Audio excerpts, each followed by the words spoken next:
दोस्तों, मायावती ने अपनी एक और सूची जारी कर दी है। उत्तर प्रदेश में 3 लोकसभा सीटों पर मायावती ने अपने प्रत्याशियों की तस्वीर पूरी तरीके से साफ कर दी है। ये सीटें संत कबीर नगर, अमेठी और आजमगढ़ की हैं। संत कबीर नगर, अमेठी और आजमगढ़।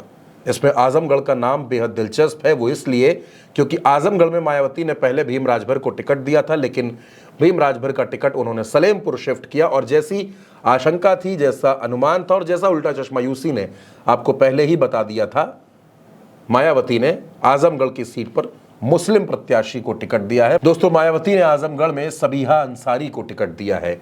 सबीहा अंसारी बीएसपी में रही हैं। लोकसभा उपचुनाव के दौरान वो गुड्डू जमाली के लिए प्रचार कर रही थी। कांग्रेस में कई पदों पर रही हैं। इनके पति कांग्रेस में रहे हैं, अभी भी वो कांग्रेस में है, लेकिन सबीहा अंसारी अब बीएसपी के सिंबल पर आजमगढ़ में चुनाव लड़ेंगी। यानी मायावती ने आजमगढ़ के चुनाव को बेहद रोचक और बेहद दिलचस्प बना दिया है। 2019 में जब चुनाव हुआ तब अखिलेश यादव यहां चुनाव जीते, लेकिन उन्होंने इस्तीफा दिया और जब उपचुनाव हुआ तो उस उपचुनाव में धर्मेंद्र यादव समाजवादी पार्टी की तरफ से प्रत्याशी थे, गुड्डू जमाली बीएसपी की तरफ से, और 8,500 वोटों से तकरीबन निरहुआ इस चुनाव में जीत गए और धर्मेंद्र यादव की हार हुई। और मायावती ने एक बार फिर आजमगढ़ में वही समीकरण बना दिया है। मुस्लिम प्रत्याशी को टिकट दिया है, वो भी मुस्लिम महिला प्रत्याशी को टिकट दिया है। यानी आजमगढ़ का चुनाव अब बेहद रोचक है। इसके साथ दोस्तों, संत कबीर नगर की सीट है। संत कबीर नगर में मायावती ने सैयद दानिश को मैदान में उतारा है। इस सीट पर बीजेपी के सिंबल पर संजय निषाद के बेटे प्रवीण निषाद चुनाव लड़ रहे हैं। और अमेठी की सीट पर मायावती ने रवि प्रकाश मौर्य को टिकट दिया है।